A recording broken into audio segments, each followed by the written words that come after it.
Bonjour à tous et bienvenue dans ce nouvel épisode des Citations de la réussite. Je suis Mathieu Vénis du site internet penser-et-agir.fr, le développement personnel par l'action. Et aujourd'hui, nous allons voir ce que Jules Claretti peut nous apporter.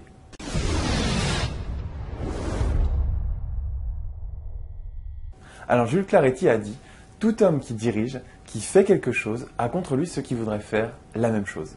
Ceux qui font précisément le contraire, et surtout la grande armée des gens, d'autant plus sévères qu'ils ne font rien du tout. » Alors la notion principale dans cette vidéo, ce que je vais vous donner comme conseil aujourd'hui, c'est comment est-ce que vous allez gérer les personnes qui vous critiquent. Parce que dès que vous allez passer à l'action sur un projet, il y aura toujours des personnes qui vont vous critiquer, qui vont essayer de vous rabaisser. C'est comme ça, la nature de l'homme est comme ça, et vous rencontrerez toujours ces problèmes-là. Alors j'ai eu à gérer ces problèmes-là, tout le monde, tous les entrepreneurs, tous les porteurs de projets, toutes les personnes qui ont envie de faire quelque chose ont à gérer constamment les critiques des personnes qui ne font pas cette chose. Alors, il y a 3 catégories de personnes qui vont vous critiquer. La première catégorie, ce sont les personnes qui sont jalouses. C'est-à-dire, ce sont les personnes qui ont essayé, qui ont raté, qui n'ont pas abouti à l'objectif qui s'était fixé, qui était le même que le vôtre, donc c'est dans le même secteur, et qui n'ont pas eu le courage de persévérer, et donc qui vous voient avancer alors que eux, ils ont raté. Et vous voir avancer, ça baisse leur ego, et forcément, ils vont être amenés à vous critiquer. La deuxième catégorie de personnes, ce sont vos concurrents. Des fois, il y a des concurrents qui font exactement la même chose que vous, et puis forcément, ils vont vous critiquer en disant « oui, mais lui, il fait ça, et c'est pas bien, alors que moi, je fais ça. » Bon, ce sont vos concurrents. Et ensuite, la grande majorité des personnes qui vont vous critiquer, il sera presque 80-90% des gens qui vous critiqueront, ce seront toutes les personnes qui ne font strictement rien. Et oui, c'est comme ça.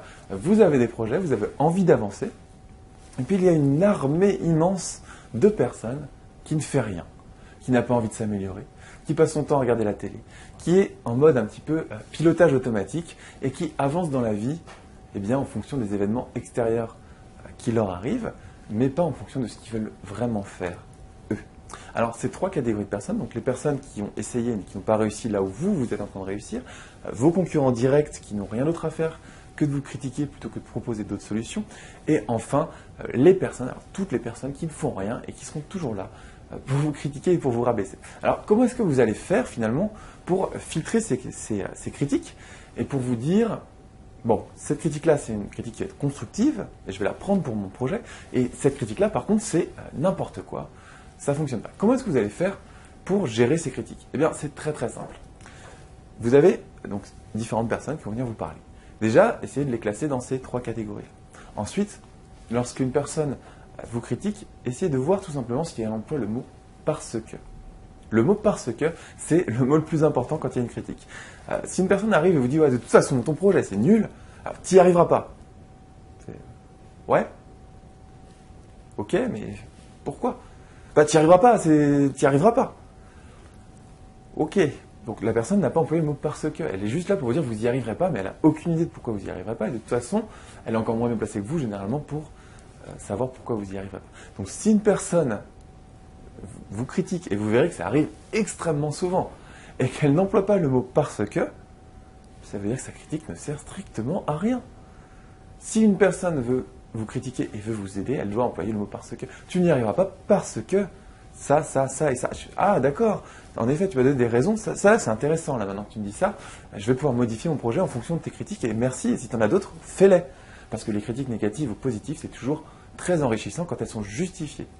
Et pour qu'elles soient justifiées, il faut que la personne emploie le mot « parce que ». Alors, c'est très très simple, hein, mais appliquez ça et vous allez voir que ça va changer votre perception des personnes qui vous critiquent. Alors, la deuxième chose, c'est que, est-ce que la critique que la personne vous fait ressortir des frustrations à cette personne. C'est-à-dire qu'il y a des personnes qui ont fait des choses, justement, donc c'était dans les catégories que je vous parlais tout à l'heure, je vous parlais des jaloux, qui sont aussi frustrés. Donc il y a des gens qui vont essayer de faire des choses et qui n'ont pas réussi.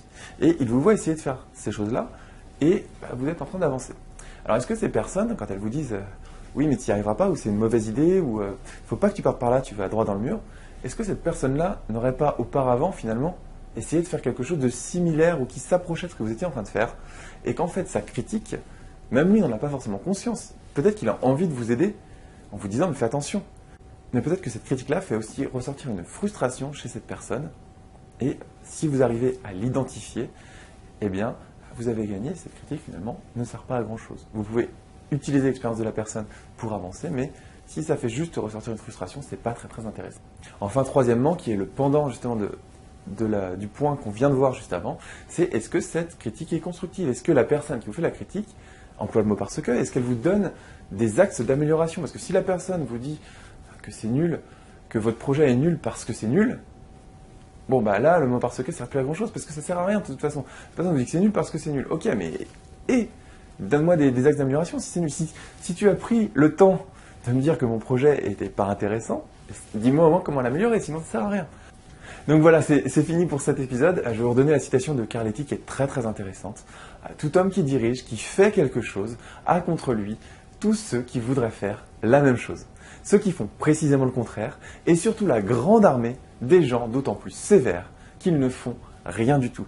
Donc apprenez à filtrer les critiques négatives qui vous arrivent dans la tête tout le temps, tous les jours, parce que dans ces gens-là, il y a les gens qui voudraient faire la même chose, il y a les gens qui sont frustrés, les gens qui n'agissent pas. Et essayez de voir si quand ils vous critiquent, ils emploient le mot parce que. Et s'ils vous font des critiques constructives que vous allez pouvoir utiliser pour vos projets, pour mener vos projets au succès. Voilà, c'était Mathieu Vénis du site pensereetagir.fr pour ce nouvel épisode des citations de la réussite. Si vous avez aimé cette vidéo, partagez-la avec vos proches et je vous dis à très bientôt pour un nouvel épisode des citations de la réussite.